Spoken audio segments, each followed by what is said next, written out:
Okay students, so let us continue with the topic. Strong and weak electrolytes. Strong and weak electrolytes.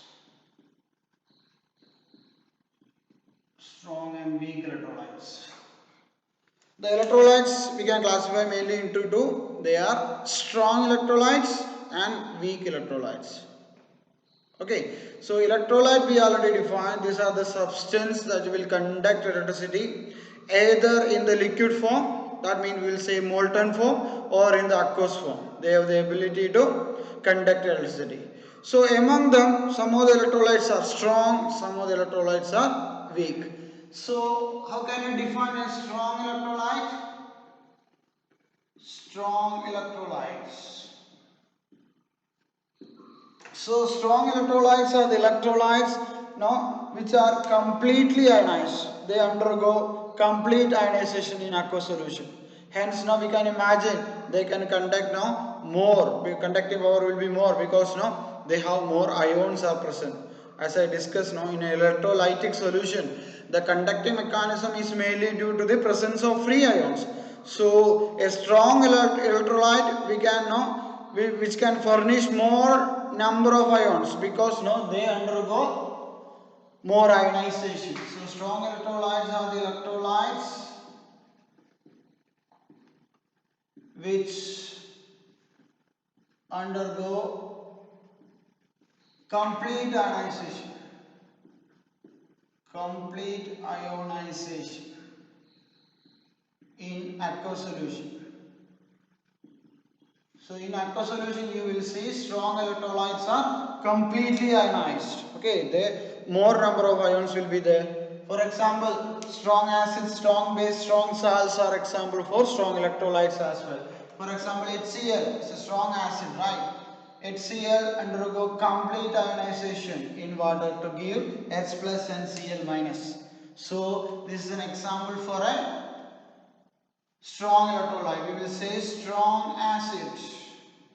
Strong acid like HCl, HNO3, H2SO4, these all are strong electrolytes. Similarly, strong base like NaOH, KOH, that too are not strong electrolytes because they undergo complete ionization in water. Then not salt like KNO3. Okay, then the salt derived from a strong acid and strong base, that you can imagine K2SO4, potassium sulfates. So these are the ions, these are the salt which is derived from strong acid and strong base. So they also an example for a strong electrolytes. So strong acid, strong base, strong acid, strong base, and salts derived from strong acid and strong base. They are actually strong electrolytes. So what's the speciality of strong electrolytes? They undergo complete ionization in water. So that's what strong electrolyte is all about. Talk about weak electrolytes. Weak electrolyte, just the opposite. It's only undergo partial ionization. You talk about degree of ionization, it's very less. If you talk about a weak electrolytes, they undergo partial ionization. Partial ionization. Now you can easily understand the way they ionizes, they generally carry equilibrium reaction. For example, acetic acid is a famous example for a electrolyte which are weak. They only undergo partial ionization to form acetate ion and H plus ion. Here you will see it's double headed arrow, which means forward and backward reaction both are taking place, and here you will see this is an unionized form, this is unionized form, this is the ionized form. So you will see ionized form in aqueous solution is very less in weak electrolytes. That why we will say they are weak electrolytes because they only undergo partial ionization. So let us have more example. Weak acid like acetic acid, I told you one of the example. Then ammonium hydroxide is another example. HCl hydrogen cyanide, aniline C6H5NH2, having a very interesting structure you have to learn. This is no aniline for you. So aniline is again no example for a weak base, hence they are weak electrolytes as well. So they only undergo weak ionization. So more examples are there like orthoboric acid, H3BO3, then hydrogen sulfide. Such examples also there, which no are example for weak electrolytes. So strong acid, strong base, they are strong electrolytes. Weak acid, weak base, they are weak electrolytes. Okay. Now let us define degree of dissociation. Degree of dissociation.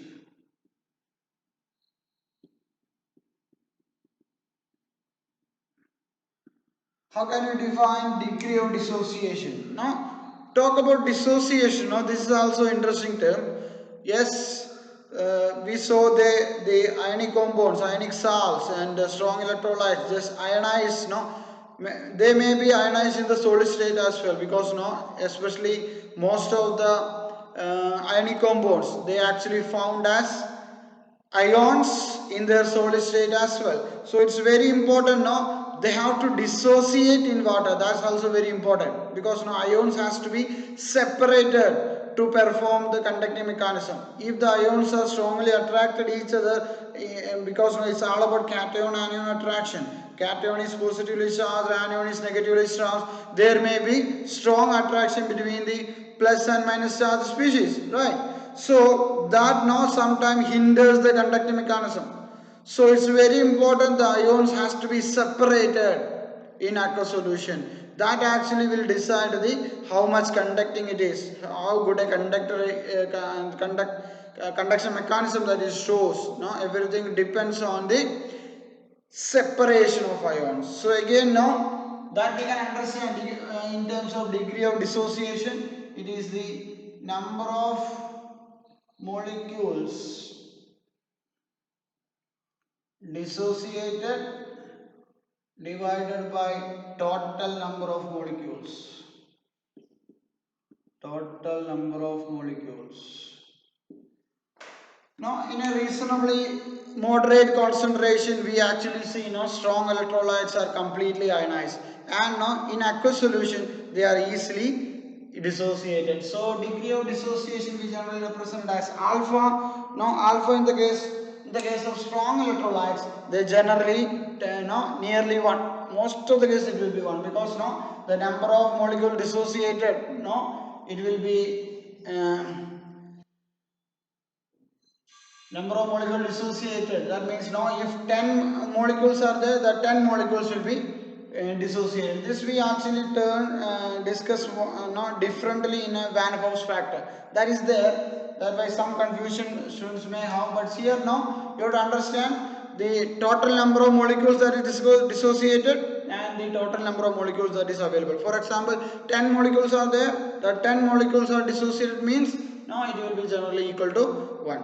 So that's the case degree of dissociation. How much it is dissociated? It's not strong electrolytes is completely dissociated. Undissociated form will be very less in the case of strong electrolytes. So just for the comparison, we are discussing that the degree of dissociation. Now different way we have the we can define this alpha value. So there we will discuss there.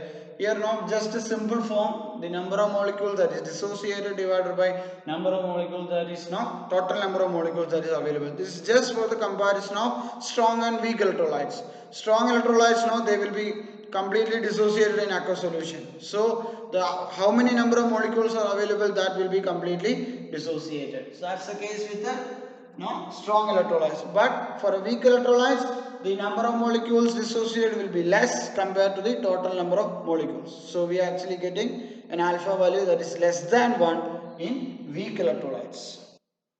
That's something that you can note. Now let us discuss the factors influencing the degree of dissociation. The factors influencing the degree of dissociation. Factors influencing the degree of dissociation. So what are the factors maybe? Let us start with one other point that we already discussed. Nature of electrolytes. Nature of electrolytes.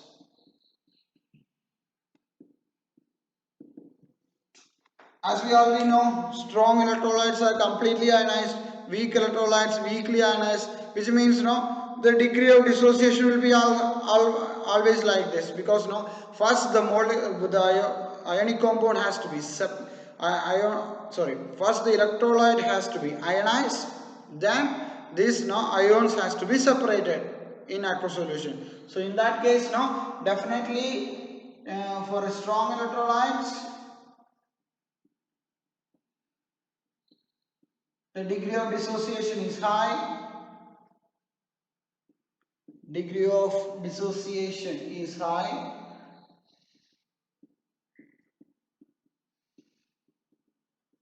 For a weak electrolyte, the degree of dissociation will be less.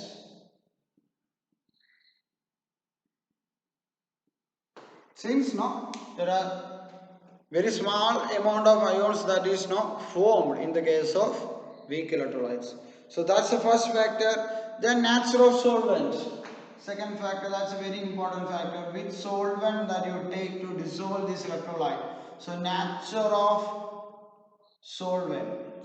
Nature of solvents.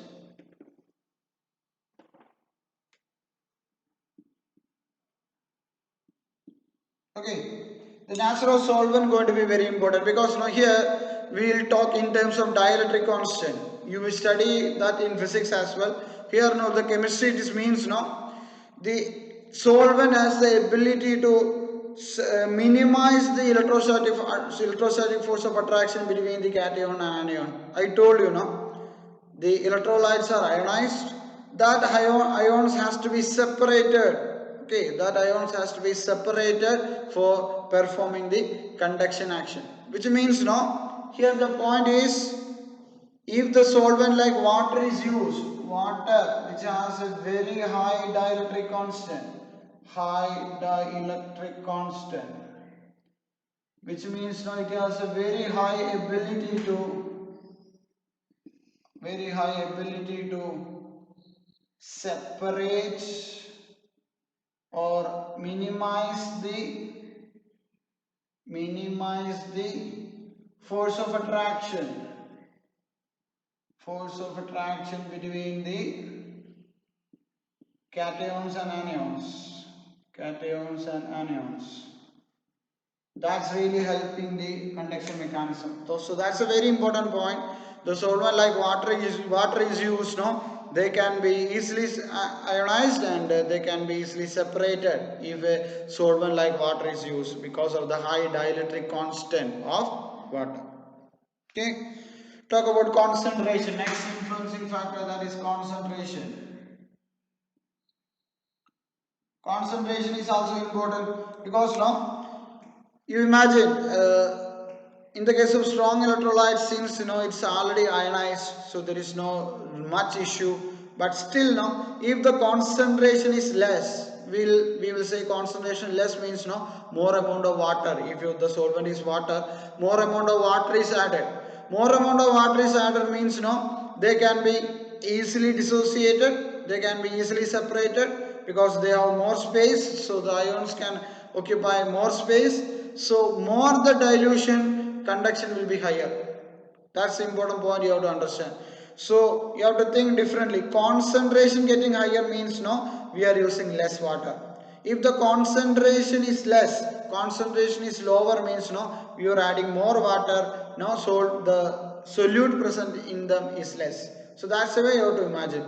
So lower the concentration or higher the dilution, what you can understand, the degree of dissociation will be higher, because more ions, cations and anions can be separated while diluting it. So that's the case. lower concentration or higher the dilution,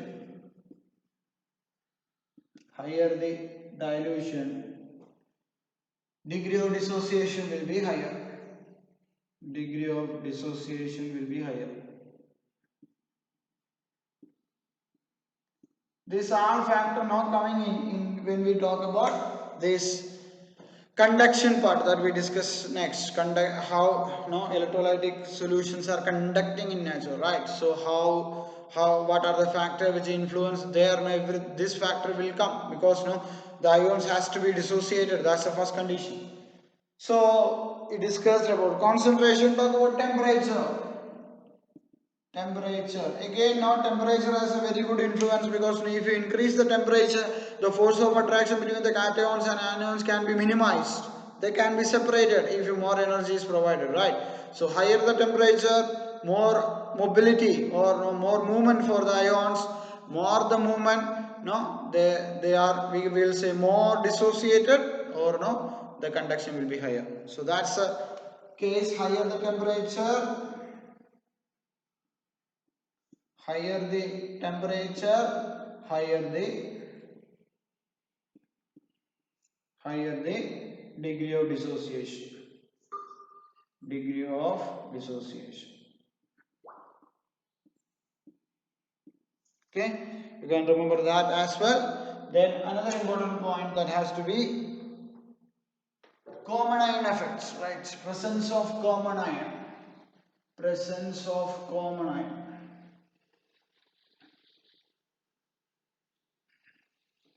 This is now generally we study as common ion effects.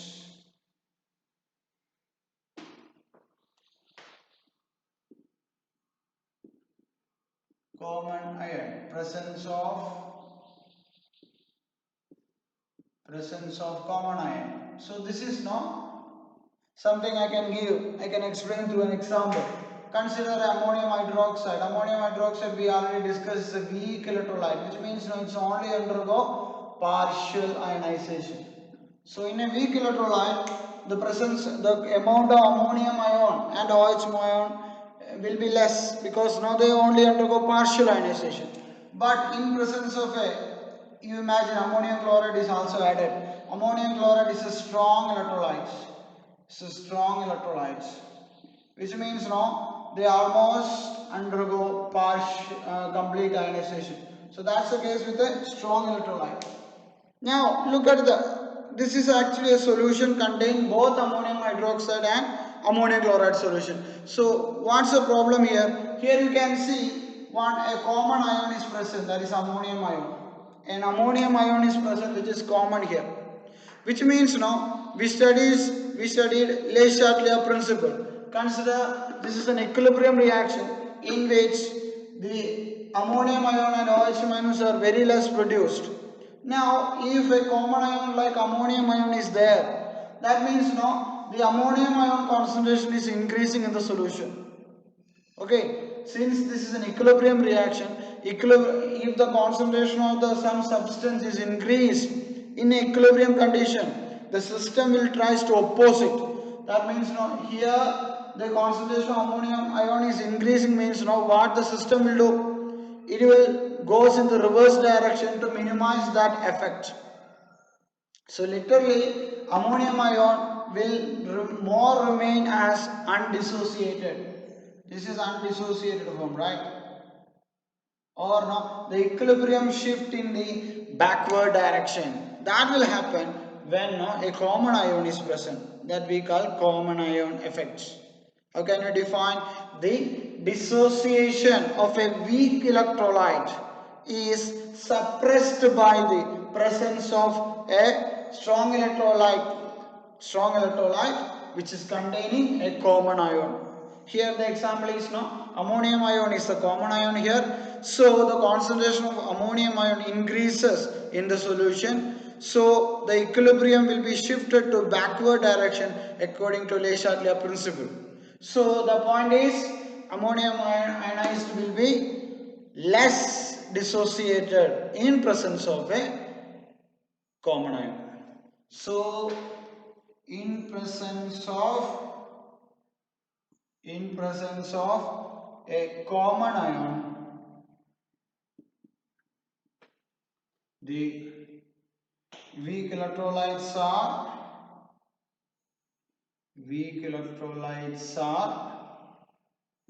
less dissociated. So that's the case with the factors that influencing the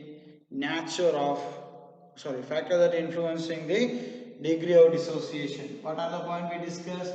First point was nature of electrolyte. If it's a strong electrolyte, no, they are completely ionized, which means no degree of dissociation will be higher. For a weak electrolytes, they are only partially ionized, which means no degree of dissociation will be lesser.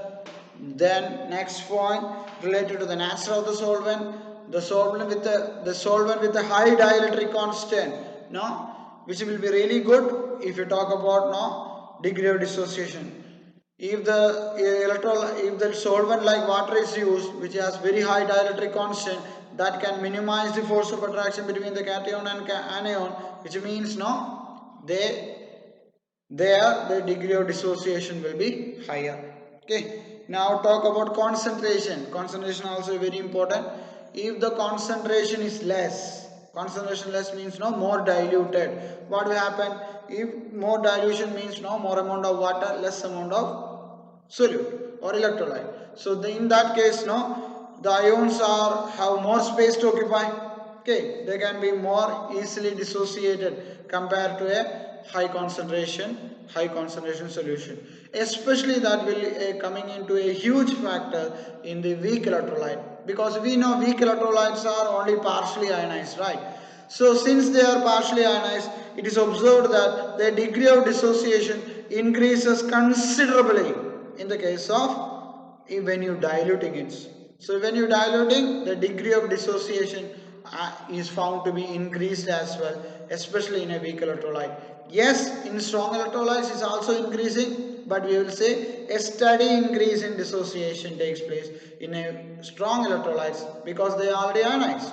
But in a weak electrolytes, no, the degree of ionization and also degree of dissociation going to increase. That helps the conduction, no, that we'll discuss. The conductivity of the solution will going to increase in a weak electrolytes. Okay, so dilution is going to be very important factor.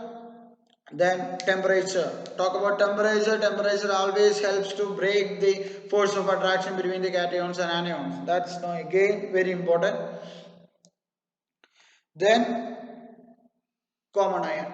We saw dissociation of a weak electrolyte is suppressed by the presence of a strong electrolyte which containing a common ion. So common ion always decreases the dissociation of a weak electrolyte. So these are the factors which again come here and there. So try to understand the basic point related to this. Now let us move to the conductance. Talk about how electrolytic solution can conduct electricity and the basic term related to that. Okay, before going to an electrolytic solution, because now electrolytic solution and a metallic conduction, always you can compare, no, there's only a minute change will be there. So let us discuss now Ohm's law first to come in term with the resistance.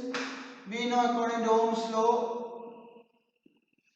V by I is equal to R. V by I which is equal to R. That is no. V generally we say it's a potential difference. So sometime now you will see E by I which is equal to R, where E is actually potential difference. Potential difference. And I we already know it is the electric current.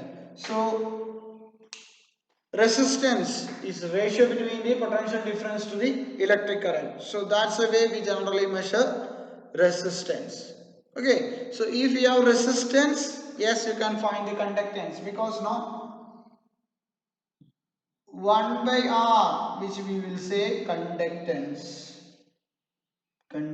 We generally represent a letter using G or sometimes C as well. So reciprocal of resistance, that is what? conductance is all about. So this is something now you generally see in physics as well. So this we just taken from there, where conductance is a reciprocal of resistance. So if you have the value of resistance, you can find the value of conductance as well, because conductance and resistance are always inversely proportional. Now, why we discuss here? Because now this is now in an electrolytic solution also we can measure resistance, we can measure conductance as well. Instead of now a metallic wire, here now only difference is now you can imagine a conductivity cell. Now there are different shaped conductivity cells are there. Let me take a cylindrical shaped conductivity cell which contains two electrodes. We will say no anode and cathode with respect to the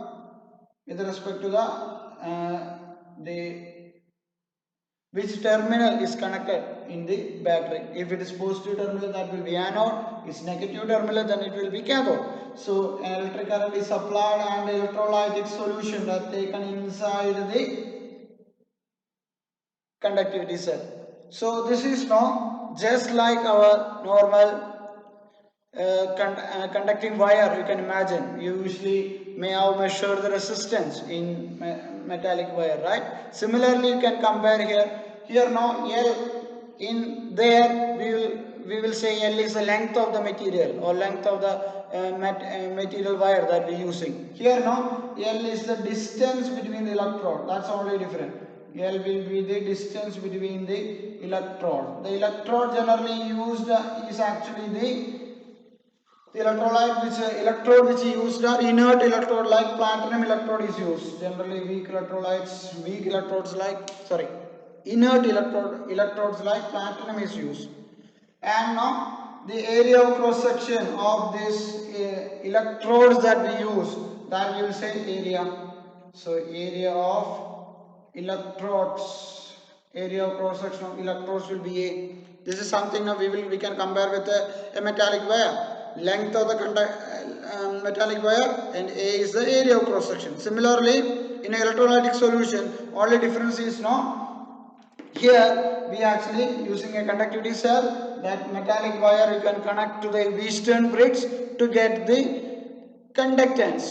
To get the resistance first. Once you get resistance, then you can find the conductance as well, because conductance is inverse to the resistance.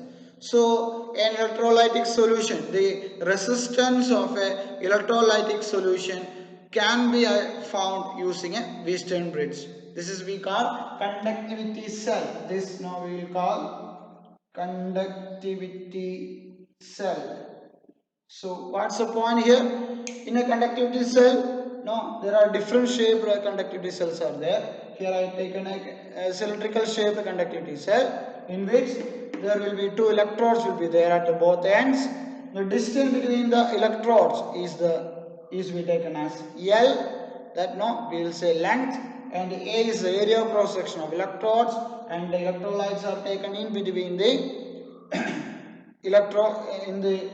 in between the electrodes or in the electrolytic cell.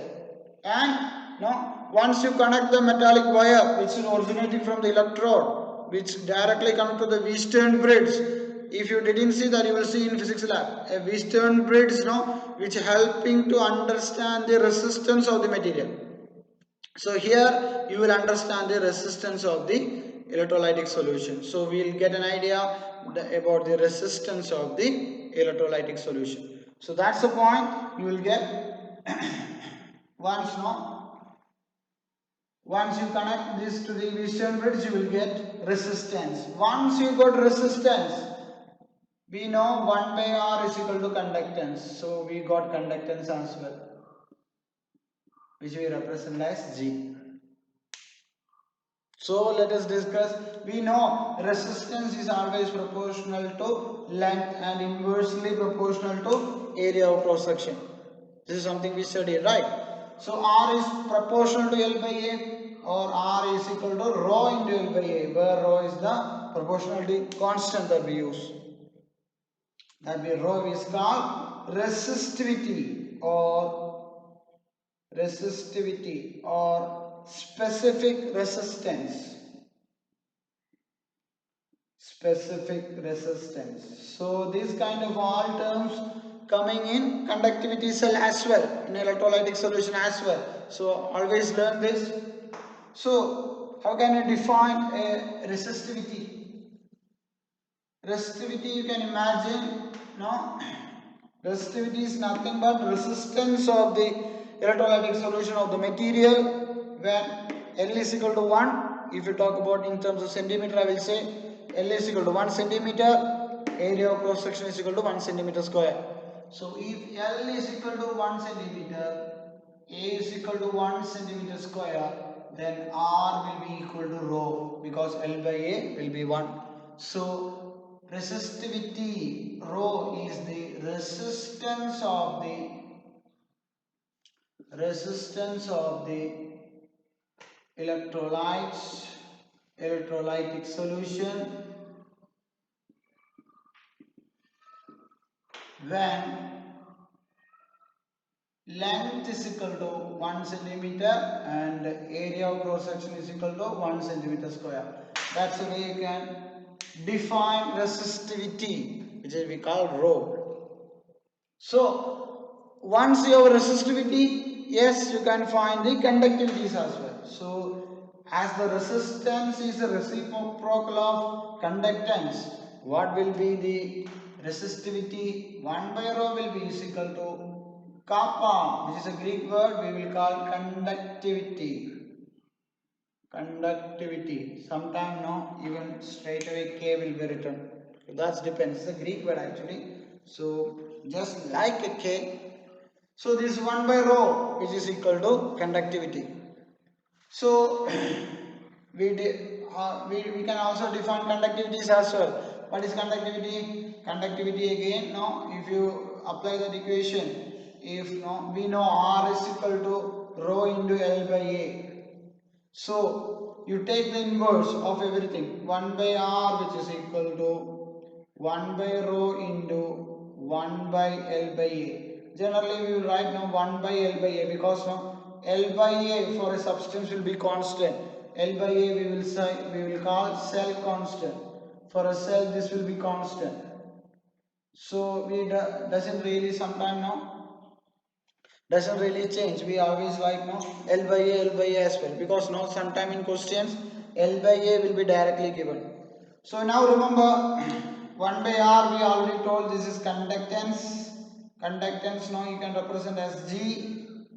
1 by R is equal to G, right? So G is equal to 1 by rho, I told it's kappa, divided by L by A, I told no, this is cell constant. We represent as G star. G star is the cell constant. Okay. So we can find now conductivity. What's the conductivity K, which is equal to conductivity kappa is equal to G into G star. Conductivity is equal to conductance into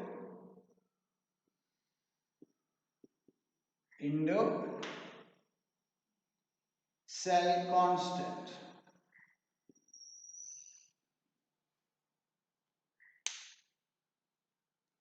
ANC, sorry, ANC. Conductance into cell constant. So that what? No, conductivity is all about.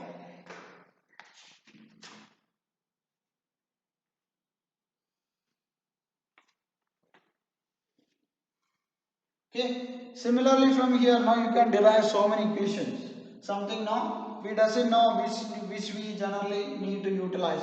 So you just now first you learn how to derive, then you know you can memorize it if you want, because now one equation we already told, conductivity is equal to conductance into cell constant.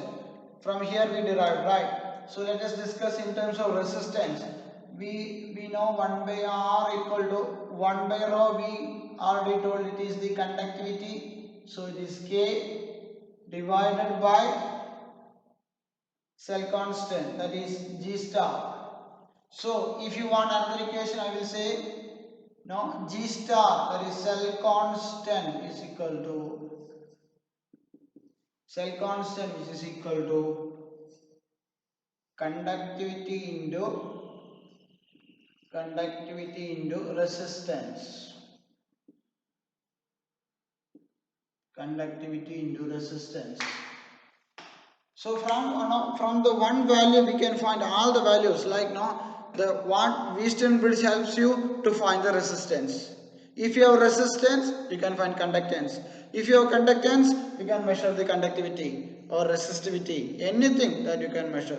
So all finding the resistance of the solution. If you have that value, the L by A cell constant will be generally constant, or if you ask to derive, they will be given the length and area as well to find the cell constant. Okay, so these are the important terms related to this. So we can define now the conductivity. How can we define conductivity? We define resistivity, right? So conductivity also we have to define.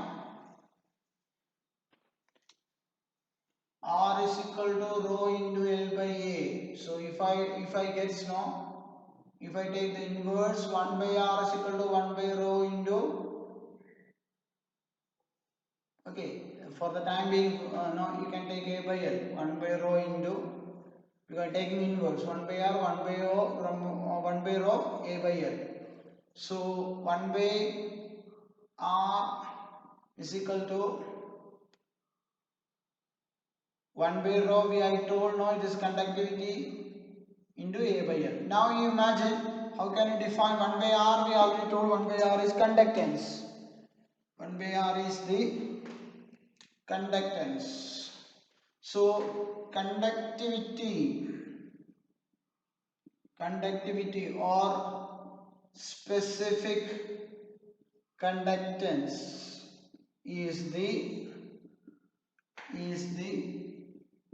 conductance of electrolytic solution